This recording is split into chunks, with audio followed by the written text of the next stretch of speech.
Danke bafowethu. So ngo-2015 uBrilliant Khuzwayo usuka ku-Kaizer Chiefs ujoyina i-Orlando Pirates. Orlando Pirates imnika 15 million rand, kodwa-ke i-contract ka-15 million okusho ukuthi for the next 5 years uzoholela 15 million, every month behola 250,000. That time uBrilliant Khuzwayo wayekhalela ku-Chiefs ukuthi akasiyi-starter, ufuna ukuba u-number 1, ukhompyutha for u-number 1 against uItumeleng Khune. Nikhumbule ukuthi uBrilliant Khuzwayo wayebuya kuma-cup competitions la siza khona i-Kaizer Chiefs ukuthi win i-cup.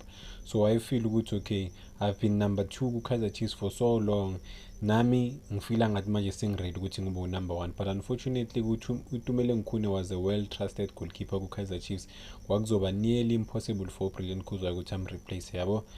Yeah, into mina engibuyisa kule story lesaka Brilliant Khuzwayo uma ngisibona indaba yama-contract nendaba yemali ukuthi 2018 umuntu bekayi-second option or second choice ye-Kaizer Chiefs waya ku-Orlando Pirates bamnika 250,000 a month.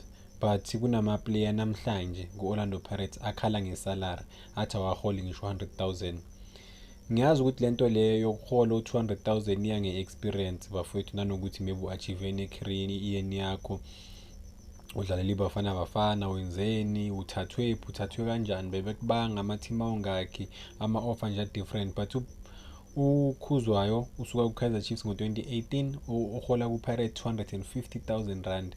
But namhlanje u-2025 kunama-player complain ukuthi awaholi ngisho not even i-100,000, but ama-prominent players ku-Orlando Pirates. But-ke singacompare abantu, izinto azifani.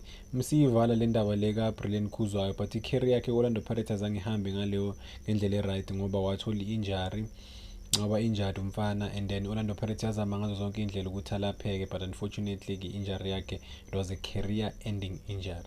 But otherwise imali babemnika yona yayinhle kakhulu.